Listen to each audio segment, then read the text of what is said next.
Today, we're going to take a look at gunpowder again, but this time, we're focusing on just one of the ingredients needed to make it, potassium nitrate. And yes, the title of this video wasn't lying. You can make the activator in gunpowder from your own pee. Kidney juice aside, we'll be getting into how in just a second. Our viewers had some questions after the last video that we'd like to extend upon. See, we do listen to you guys, so keep those suggestions, questions, and comments coming. Seriously, we are all ears over here. And before you decide pee and chicken poop is too gross to bother with, pee is the reason that the Revolutionary War and the Civil War went the way that they did. The women made uniforms, worked as nurses, supplied the men with food, and collected pee into buckets to give them the best ingredient to make the potassium nitrate needed to produce black powder. After just a few months of blowing each other to smithereens, the natural rock formations and deposits of potassium nitrate were completely scraped clean. So the wives at home got creative and made sure that their men were well supplied with everything they needed to make it out alive. As you know, if you watched our last installment on the subject of making your own gunpowder, the three ingredients you need are charcoal, sulfur, and potassium nitrate, more commonly referred to as saltpeter. We'll make sure to link that video for you if you haven't watched it yet. Actually, you really should probably go and do that if you haven't seen it. There's a lot of information there that you are going to need if you're planning on making your own gunpowder. In that video, we also cover charcoal and sulfur production as well. The thing is, potassium nitrate is a bit more complicated though, so we felt that it deserved a video of its very own. Like we mentioned, the easiest way to get saltpeter is by scraping off the salty white layer off rocks, but that's not always possible in wooded areas, where moisture runs the mineral buildup back into the ground.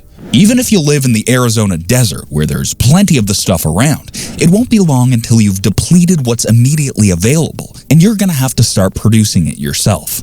It takes years for saltpeter layers to build up enough for you to freely scrape it off. So you're gonna need to get creative if you want to have a supply on hand at all times, no matter where you are in the world. Then there's the other part of this. You know, besides making gunpowder from pee being a cool subject to dive into, urine is actually a very helpful agent to learn how to work with if you're interested in any kind of prepping or survival. When concentrated, whiz was used to dehair and soften leather to make it workable after the drying process. Dyeing cotton, leather, and just about anything else couldn't be done without Wally's Lily Dew. The stuff is pure ammonia when you let it stand out for a while, so cleaning and removing stains with it works as well as modern bleach does. Ammonia purifies water and fertilizes the garden. Heck, the Romans even used their first morning tinkle to whiten their teeth. They preferred the urine of red-headed boys specifically because they believed that their pee was higher in ammonia than any other. Maybe their superpowered kidneys filtered out their souls too. Who knows? Whatever the case, leather treated with ginger pee was more prized than any other, and nothing whitened your pearly whites better. Okay, so that last one's disgusting, and personally, we'd rather stockpile toothpaste. But, you know, it doesn't take away from the fact that ammonia is extremely helpful. But back to the saltpeter. You see, your kidneys filter, well, everything, including excess minerals from the body.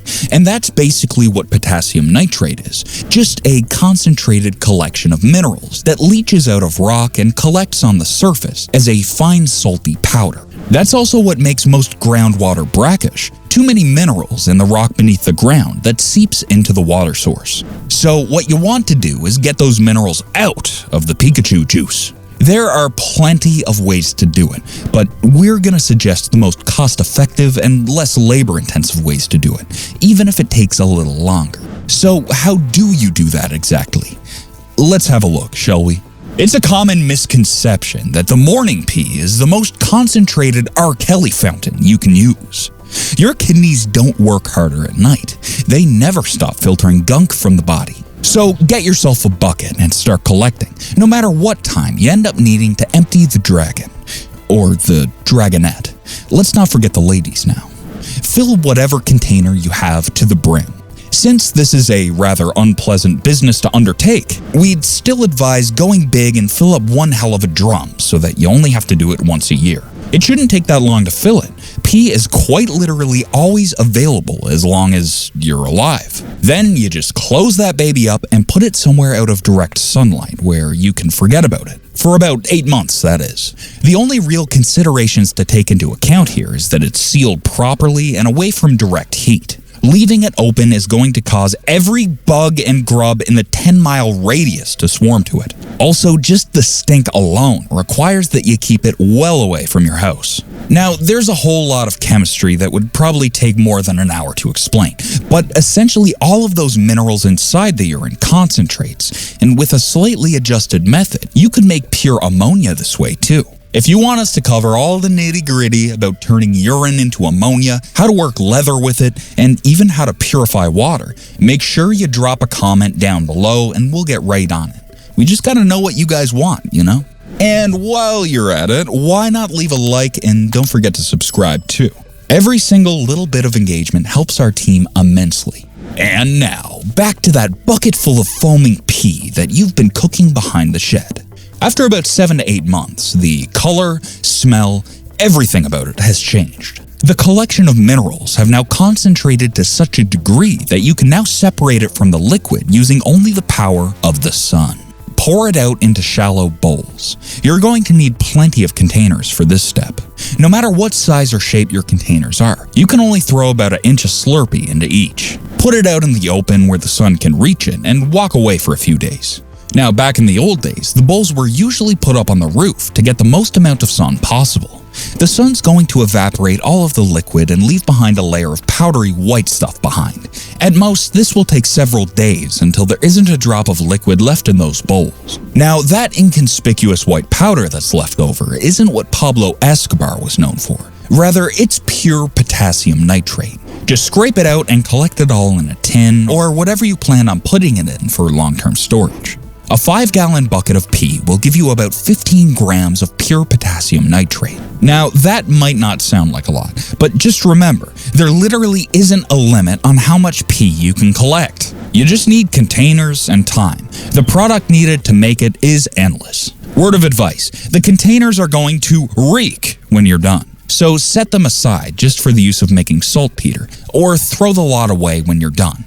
You just can't safely use it for anything else after this point. That stink will seep into everything you put inside it, and please do not ask how I know this. Now, you gotta wear gloves when handling the pee itself.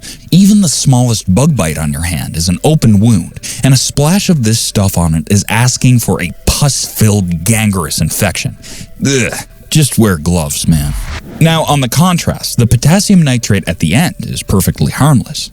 Sure, it'll still have some residual stink to it, but you can clear that up by putting your storage container in a cool, dark room with the lid open for 24 hours before giving it a grind down with a mortar and pestle to get rid of any clumps. There are plenty of other ways to make potassium nitrate. Any biological matter or waste will have it. Chicken poop, any plant matter, and even the kitchen scraps that you were about to throw away. Anything that was once living or has come from a living being needs minerals to function, and it's just a matter of extracting those minerals. All of those other methods require boiling the product or exposing yourself to raw manure. Firstly, if you thought working with TNP was unpleasant, it's nothing compared to the aroma of death that chicken manure releases when you boil it. Secondly, excrement of any kind will have your highest concentrations, whereas getting it from plant material is going to require tons upon tons of grass. So if you're not working with pee, you really only have manure left on the table. And we'd never advise working so closely with manure if you don't have to. The fumes from boiling can be toxic, and infections and cholera are almost a given, unless you have access to a hazmat suit. Then we also need to give you a quick warning before we leave you. Now, as you probably already know, all 3 ingredients in gunpowder need to be ground down into a fine powder.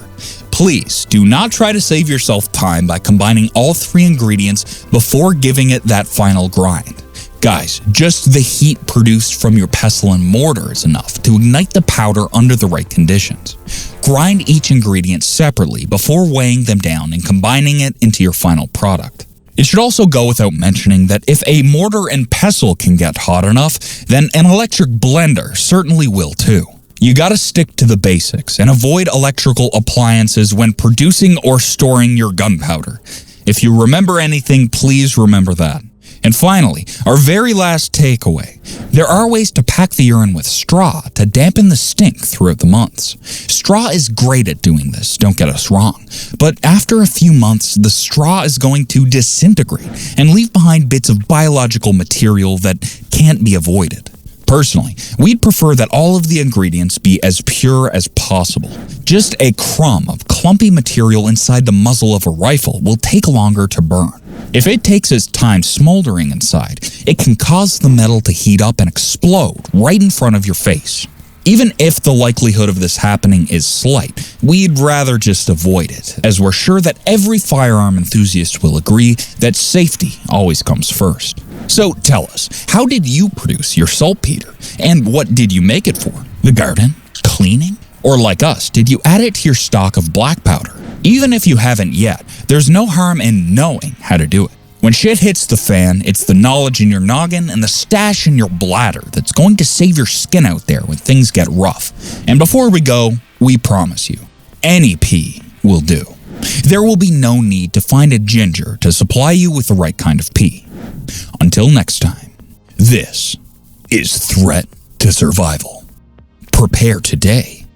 Thrive tomorrow. Embrace the threat to survival.